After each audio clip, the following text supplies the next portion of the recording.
There is a bank that the CIA used to fund covert operations across 3 continents. A bank that Pablo Escobar's Medellin cartel used to launder billions in cocaine money. A bank that financed the terrorist Abu Nidal, the man the U.S. State Department once called the world's most dangerous terrorist. A bank that helped Panama's military dictator hide his drug money. That may have financed Pakistan's secret nuclear weapons program. That bribed presidents, prime ministers, and regulators across more than 70 countries. And a bank that regulators in London, Washington, and Abu Dhabi all knew was criminal for years before they did anything about it. This is BCCI, the Bank of Credit and Commerce International. Time magazine called it the world's dirtiest bank. They were being polite. The story begins in 1972 in Pakistan. A banker named Aga Hassan Abedi had a vision to create the first truly global bank designed for the developing world, not for Wall Street or the City of London, but for countries that Western banks had ignored for decades. He called it the Bank of Credit and Commerce International. He incorporated it in Luxembourg, a jurisdiction with minimal oversight. He headquartered it in London, and he secured his first major backing from the ruler of Abu Dhabi, Sheikh Zayed, who injected petrodollars into the project at a time when Gulf money was looking for somewhere to go. Within a decade, BCCI had branches in more than 70 countries. It employed 14,000 people. It had assets of over $20 billion. By almost any measure, Abedi's vision had worked. He had built a global bank from scratch in a country that had no banking tradition in less than 15 years. But BCCI's growth hadn't been built on sound banking. It had been built on something else entirely. From the very beginning, Abedi understood that the way to grow fast was to offer services that respectable banks wouldn't touch, and to attract clients that respectable banks wouldn't take. The result was a bank with 2 parallel identities. On the surface, a legitimate financial institution serving the developing world. Underneath, the most sophisticated criminal financial network in history.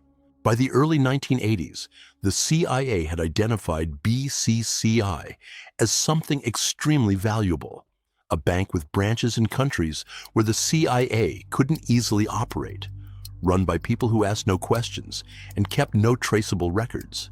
It was, in intelligence terms, a gold mine. The CIA began using BCCI accounts to move money for covert operations. Most notably, BCCI's offices in Pakistan became a key conduit for the $2 billion in secret U.S. funding flowing to the Mujahideen fighters battling Soviet forces in Afghanistan. This was one of the largest covert operations in CIA history, and a significant chunk of that money, according to testimony later given to the U.S. Senate, was stolen by corrupt Pakistani officials using BCCI accounts. The CIA's own records, reviewed by a Senate subcommittee in 1991, confirmed that by the mid-1980s, the agency knew more about BCCI's criminal activities than almost anyone in government. It knew about the money laundering. It knew about the terrorist financing. It knew about the drug cartel connections. And according to a Senate source quoted by Newsweek at the time, the CIA made a deliberate choice. The intelligence flowing from BCCI's criminal network was too valuable to disrupt. So it sent what one investigator described as an implicit hands-off message to other agencies, and kept using the bank. The CIA wasn't running BCCI, but it was one of its most important protectors. And that protection bought BCCI years it should never have had. While the CIA was using BCCI for intelligence operations, Pablo Escobar's Medellin cartel was using it for something simpler: washing cocaine money into legitimate currency. BCCI's private banking division, marketed to wealthy clients as a discreet offshore service, was in reality a full-service money laundering operation for some of the most violent criminal organizations in the world. Manuel Noriega, the US-backed military dictator of Panama, kept personal accounts at BCCI. The bank handled the proceeds of his drug trafficking arrangements with the Medellin cartel, money that US intelligence agencies were fully aware of, since Noriega was simultaneously one of their most valuable assets in Latin America. Abu Nidal, the Palestinian terrorist responsible for attacks across Europe and the Middle East, used BCCI to finance his operations. BCCI held accounts for his organization and processed the transactions that funded some of the most lethal terrorist attacks of the 1980s. And then there was Pakistan's nuclear program. According to the Senate investigation led by Senator John Kerry in 1992, BCCI was used to channel funds into Pakistan's covert nuclear weapons development.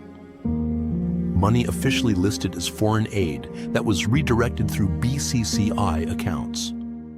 The documents confirming this were sealed by British intelligence in 1991. They remain classified to this day. By the late 1980s, BCCI was simultaneously serving the interests of the world's largest intelligence agency, its most powerful drug cartel, its most wanted terrorist, and at least one nuclear proliferation program.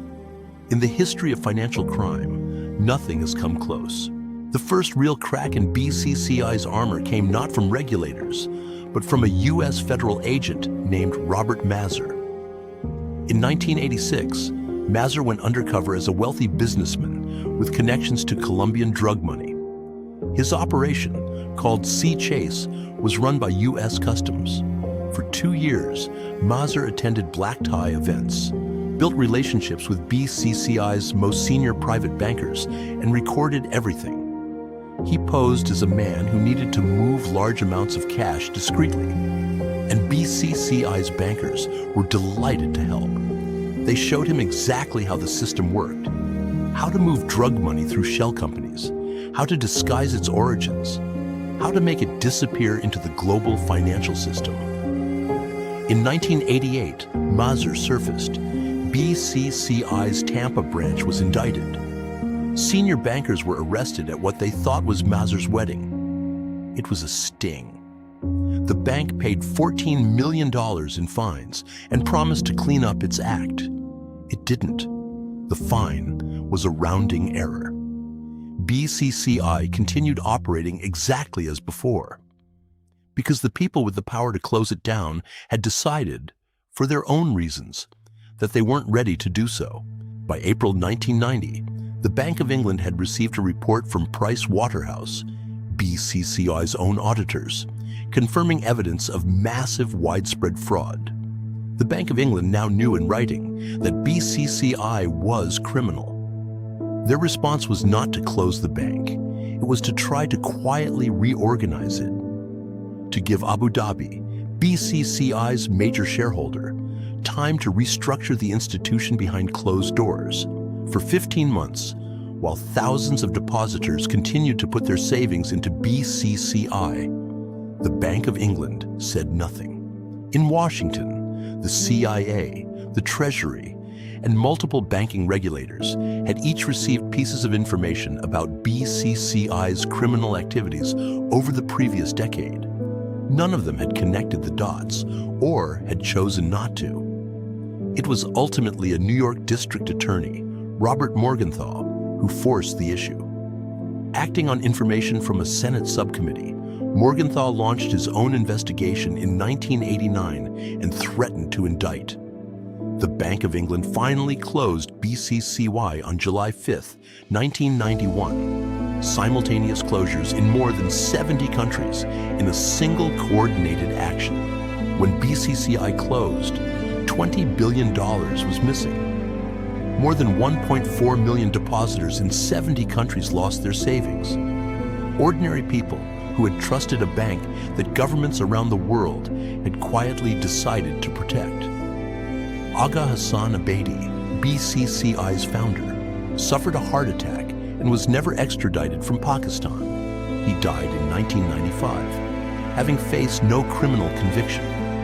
Pakistan refused to cooperate with international investigators. The documents detailing BCCI's role in terrorism, the Pakistani nuclear program, and its relationship with Western intelligence agencies were sealed by British intelligence. Most of them remain classified more than 30 years later. Senator John Kerry's 1992 report on the BCCI affair described it as the largest bank fraud in world financial history. It remains so today, and the full truth of what BCCI did and who protected it has never been fully told. The world's dirtiest bank, and somewhere in classified archives in London and Washington, the files that would explain everything are still locked away. Next week, the story of how a single whistleblower brought down one of the most powerful banks in the world. Subscribe. The next one is even bigger.